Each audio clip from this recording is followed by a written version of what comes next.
आज देश में एक सवाल नहीं,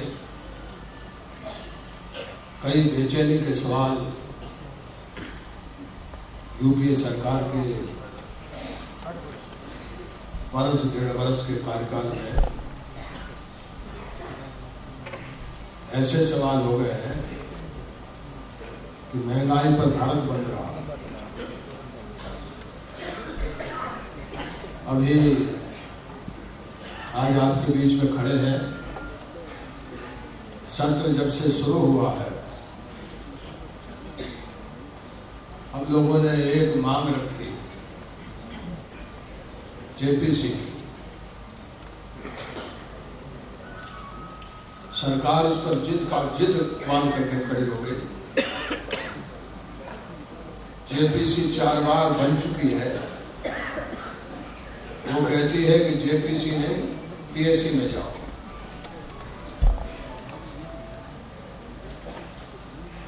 हालात ये है देश में कि जो भ्रष्टाचार है, बहुत पुरानी कहावत है, आपके इलाके में लोग मैं तेलुगु नहीं जानता हूँ, लेकिन वेंकैया जी जो बोल रहे थे तब मुझे समझ आ रहा था।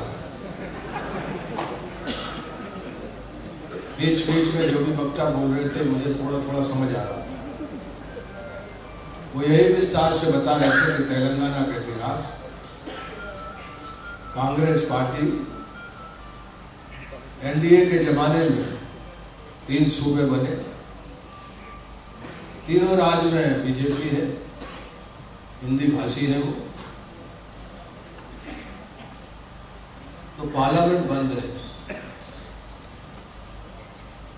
जेपीसी की मांग इसलिए कर रहे हैं कि ये पार्टी की मांग नहीं, सब पार्टी के लोग उस पर हैं। हमारे इलाके में कहावत है कि कुएं में भांग गिर रही है। मैं कहूंगा कि भांग नहीं है, भांग तो होली और दिवाली में हमारे यहाँ खाई जाती है, पर्व पर नहीं खाते हैं। हाँ, बनारस में जरूर लोग हैं, मथुरा में जरूर लोग हैं जो रोज भांग खाते हैं। लेकिन हिंदुस्तान में इस समय भ्रष्टाचार इतना विकट सवाल हो गया है कि कुएं में अफीम गिर गई, और अफीम जब खाने लगता आदमी तो वो छूटती नहीं। भारत के 60-62 वर्ष की जो आजादी है, इस भ्रष्टाचार ने पूरी तरह से जो असली लोग हैं, जो हिंदुस्तान के सच्चे लोग हैं, जो आम लोग हैं, जो मेहनत करते हैं, उनकी हर लूट मची है। लोग लूट रहे हैं। आज देश में कोई संस्था नहीं है जिससे जांच करा करके विश्वास के साथ देश के सामने दूध का दूध और पानी का पानी करता है। हमने ये भी बार बार कहा, कांग्रेस पार्टी के लोग मिले, वो कहते पार्लियामेंट में आओ। हमने कहा इसमें एक टर्म ऑफ रेफरेंस ये रख दीजिए कि संस्थाएं मजबूत की जाए। मैं आपके उदाहरण देना चाहता हूं कि इलेक्शन कमीशन है,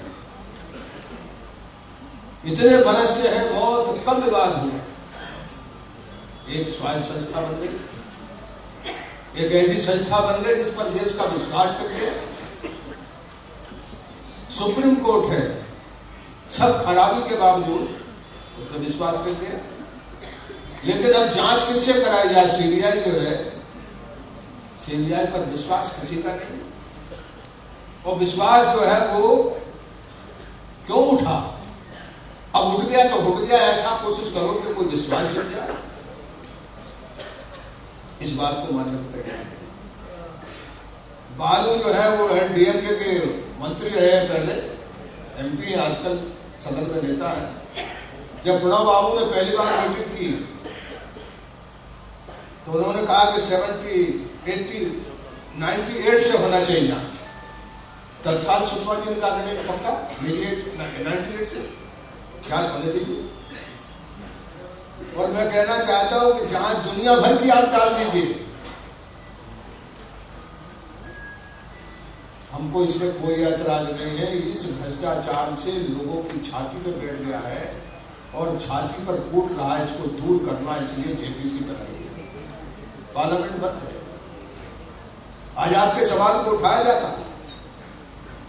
पूरी पार्लियामेंट में आम सहमति से हम लोगों ने, अडवाणी जी खड़े हुए, सुषमा जी खड़ी हुई, मैं खड़ा हुआ, सीपीआई सीपीएम खड़ी हुई, कोई एक पार्टी नहीं थी जिसने तेलंगाना बनाने का समर्थन न किया।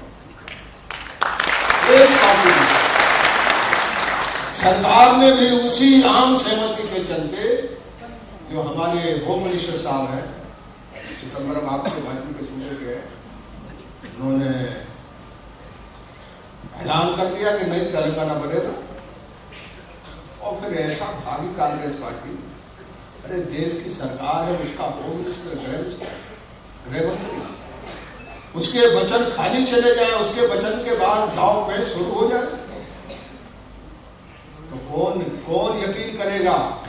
सरकार चलती है इकबाल से, लेकिन सरकार यदि चलेगी दाएं बाएं से, पेच करेगी, तो तेलंगाना एक दिन की मांग है, बरसों बरस की मांग, ऐसी मांग है जो आजादी के पहले से चल रही है।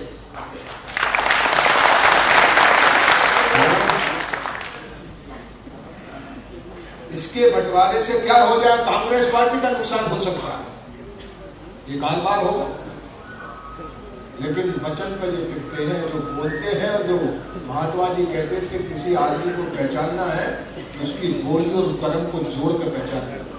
यदि बोली और कर्म एक नहीं है तो बेईमान है वो, उसे खदेड़ करके भागना। यही आज की स्थिति है। और मैं आपसे कहूंगा कि हम लोग तो पार्लियामेंट में सारी पार्टी आम सहमति से, किसी एक मामले में सबने सहमति जाहिर की है, तो वो सब पार्टियों के लोग थे। अब कोई इधर उधर की बात करने लगे, बात अलग है, लेकिन वो इधर उधर की बात तब होने लगी जब कांग्रेस पार्टी ने, और कांग्रेस पार्टी जो है वो आंध्रा नहीं होता, तेलुगु बोलने वाले लोग नहीं होते, तो यहाँ भारत में राज उनका नहीं होता, किसी दूसरे का होता।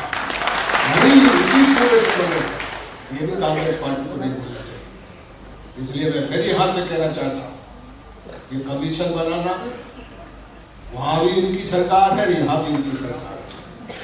ये मजबूती से खूंटा गाड़ देंगे तो पक्का है कि कोई तेलंगाना बनने से रोक नहीं सकता। इसलिए आप सब लोग आए यहाँ, मैं आपका अभिनंदन करता हूँ, आपका स्वागत करता हूँ। हमारे मित्र हैं दोनों, तेलुगु बंगारू जी हैं, ये भी पुराने यहाँ बहुत दिनों से एमपी रहे, और वेंकैया जी तो देश भर में, इनकी भाषण से मुझे बड़ा मजा आता। हिंदी में भी, अंग्रेजी में भी किसी सवाल को फार्मूला बनाना, उसका रिदम बनाना है, तो इनसे बनवाना, ये तो हमारा बहुत है। और इनका और हमारा ओरिएंटेशन एक है, ये भी गांव से है, हम भी कभी गांव से आए हैं। इसलिए यहाँ सारे लोग जो आंध्रा के आए, एमपी और सब लोग, उन सबका मैं अभिनंदन करता हूँ। और आपकी जो मांग है वो आपकी नहीं है, इस मांग को करने वाले कई लोग इस दुनिया से चले गए, लेकिन तेलंगाना बना नहीं है। उनके अरमानों को जमीन पर उतारने के लिए यहाँ आए हैं।